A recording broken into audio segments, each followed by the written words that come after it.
अस्सलामु अलैकुम वरहमतुल्लाहि वबरकातुहू। नाज़रीन, आप देख रहे हैं शौकी टीवी। मैं हूं आपका मेज़बान मलिक मोहम्मद नवाज़ शौकी। हाज़िर खिदमत। नाज़रीन, आज जो मैं कुछ चीज़ें आपको बताने जा रहा हूं ओबर क्रीम वालों के बारे में, वो कैसे लुटते रहे हैं, कैसे लुट रहे हैं। उससे पहले नाज़रीन, हमारी कौम का अलमिया ये है कि परसों जब मैं F8 से गुज़रा तो स्कूल के बाहर एक पगड़ मची हुई थी। ऐसे था कि जैसे कोई दहशतगर्द आ गया है या पता नहीं क्या हो गया। सारे मुलाजमीन को उन्होंने बाहर निकाल के, पुलिस खड़ी थी, उन्होंने स्कूल को लॉकअप कर दिया। मैं भी रुक गया, मैंने कैमरा ऑन कर लिया, मैंने पूछा क्या है। अब आप ये हिसाब लगा लें कि सारे पढ़े लिखे लोग हैं, उस्ताद लोग हैं, टीचर हैं, इन्होंने हमें तरबियत देनी है बच्चों को। कोई बंदा ये नहीं बता सकता कि ये जी कोरोना की वजह से हुआ है, बस कोई कोरोना है जी। पुलिस वाले से मैं ASI के पास गया, मैंने कहा जी कोई, आप कहते हैं जी हम तो SP के नीचे से नीचे हम कोई मौक़िफ़ नहीं दे सकते हैं। फुटेज बनाई, फिर वो कोरोना का ही था। मैंने कहा कि चलो दाएँ बाएँ भी, आपने देखा है मेरा ये पिछला प्रोग्राम, जब बाहर दाएँ बाएँ देखा है तो सारे स्कूल खुले हैं। यार ये कैसा कोरोना है। तो मैं नाज़रीन कल फिर उस स्कूल में गया हूँ। उधर एक चौकीदार अंदर बैठा हुआ था, उसको मैंने आवाज़ दी, मैंने कहा ये एक स्कूल बंद है, बाकी सारे खुले हैं। उसने कहा जी कि उस चौकीदार ने मुझे बता दिया है कि जिस स्कूल में कोई 4-5 बच्चों का शक हो तो उसको सील कर रहे हैं। नाज़रीन, अगर टीचर नहीं बता रहे, एक मतलब पुलिस का ज़िम्मेदार अफसर नहीं बता रहा, बाकी फ़ैसला आपके सामने है। अब आते हैं ज़रा ओबर करीम पे। ओबर करीम वाले ड्राइवर इस शोबे से भागना क्यों चाहते हैं? आप यकीन मानिए कि मुझे कई लोग मिले हैं, मेरा तो कभी इनके साथ वास्ता नहीं पड़ा था। यही जो पिछला प्रोग्राम मैंने आपको दिखाया है, इसमें उसने कहा जी कि हम इस कदर लुट रहे हैं, हम इस कदर बर्बाद हो रहे हैं, अगर ज़रा सी भी कोई सवारी कंप्लेन करती है तो हमें वो कंपनी वाले हम पे फ़ाइन करते हैं, हमारी ID भी बंद कर देते हैं, हम बोल भी नहीं सकते हैं। अगर कोई ऐसा रास्ता बता देते हैं जहाँ खंडरात है, हम नहीं जा सकते, कच्चे पक्के रास्ते पे, सवारी कहती है ये नहीं गया, हम इस पे जो है ना, हमें फ़ाइन होता है और हम बहुत तंग हैं। आप आते हैं जो लुट रहे थे। ज़रा पहले नाज़रीन मैं वो जो FIR हुई है थाना गोरडा में, वो दिखाता हूँ आपको। FIR आपने देखी, उन लोगों ने बंदे कैसे पकड़ के दिए हैं। ये तक इंकशाफ हुआ है कि वो जिस कमरे में से वो मैडम को पकड़ा गया है, उसमें आइस तक चीज़ें मौजूद थीं, लेकिन पुलिस वालों ने हमें फुटेज नहीं बनाने दी। पकड़ के ओबर करीम वालों के ड्राइवरों ने दिया है।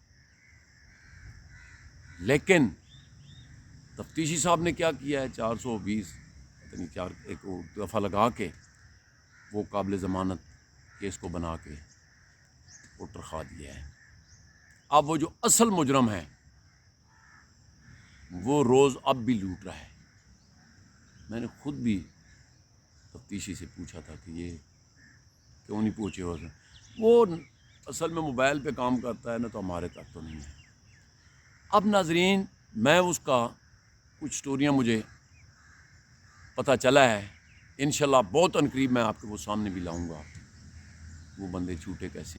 पहले तो ये जो ओबर करीम वाले ड्राइवरों ने पकड़ के दिए हैं, ये भी ज़रा देख लें। आपने देखा है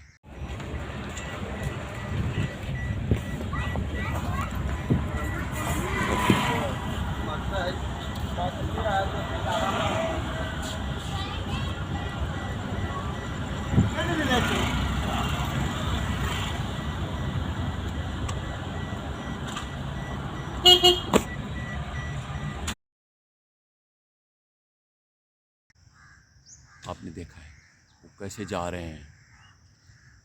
अब टैक्सी ड्राइवर ओबर करीम वाले जो हैं, आप यकीन मानिए कि उस सर पे, माथे पे हाथ मार रहे थे کہ ہم جائیں تو جائیں کس ملک میں جائیں، کس جگہ پہ چلے جائیں، جہاں جاتے ہیں انہوں نے کہا کہ یار ہم اتنے لٹے ہیں اور اس کے بعد پکڑ کے دیے ہیں، وہ سودا بازی کہاں ہوئی اس تک میں انشاءاللہ بہت عنقریب آپ کے ہاں وہ چیزیں لاؤں گا کہ غریب کہاں کہاں بک رہا ہے، اور ادارے سوئے ہوئے ہیں نہیں ہیں، اداروں کے وارے کے نیارے ہوئے ہیں ہے نا، کیسے کیسے لاکھوں میں ڈیل ہو رہی ہے مجھے پتہ چلا ہے۔ انشاءاللہ اگلے پروگرام میں بڑا تفصیلی وہ سناؤں گا بھی۔ اور ناظرین یہ تو ہے ہمارے ملک میں یہ جو بن چکا ہے، آپ یقین مانیے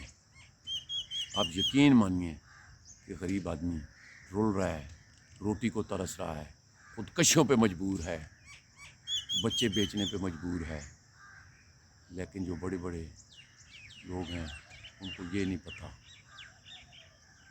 مجھے اب بھی یاد ہے کہ نواز شریف کا ایک بلے نے مور مار دیا تھا تو 22 بندے پولیس کے نوکری سے فارغ ہو گئے تھے، اور دوسرے دن وہ بلا مارا گیا تھا، پکڑ لیا تھا انہوں نے۔ کیا یار انسان کی اتنی قدر بھی نہیں رہی؟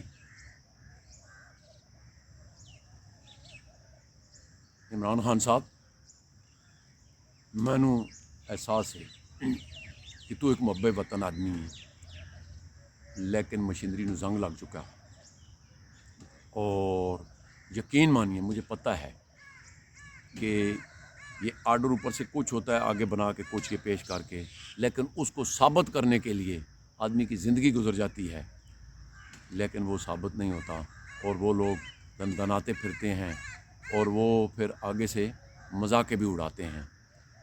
مجھے رات کو پتہ چلا ہے کہ آپ نے وہ جو ناصر اوان والی جگہ پہ قبضہ ہوا تھا، اور ان لوگوں نے آپ کو غلط رپورٹ دی تھی کہ اس کو انصاف مل گیا، لیکن آپ نے پھر اس پہ نوٹس لے لیا ہے۔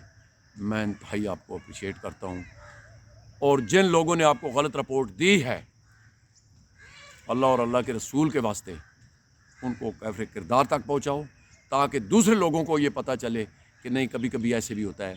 مجھے یہ پتہ چلا ہے کہ انہوں نے آپ کو رپورٹ دی تھی کہ اس کو انصاف مل گیا ہے، لیکن وہ 4-5 بچوں کے ساتھ بیوی کے ساتھ در پدر کے چوکوں میں بیٹھ کے وہ احتجاج کرتا رہا، اور آپ کو پتہ چل گیا، آپ نے اس پہ نوٹس لے لیا ہے۔ میں آپ کو سلوٹ پیش کرتا ہوں۔ مجھے پتہ ہے اس ملک کا گند صاف کرنے کے لیے بہت نیچے تک کھدائی کرنی پڑے گی، کیونکہ اس کی نیچے جڑیں اتنی تلے چلی گئی ہیں کہ وہ جڑ ایک ادھر گئی ہے تو وہ جا کے شاخ کہاں سے نکالتی ہے۔ میں انتہائی مشکور ہوں، خدا کی قسم کھا کے کہتا ہوں اس ملک کو سنبھال لو، ورنہ کہیں یہی بے بسی کسی اجنبی کو نہ پکار لے۔ تو میرے خیال میں افغانستان والا بھی مسئلہ ہمارے سامنے ہی ہے۔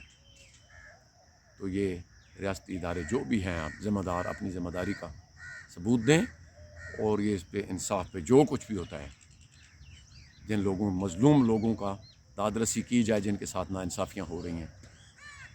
اسی طرح ملک نواز صوفی نے جو اجازت اللہ سونے نے والا۔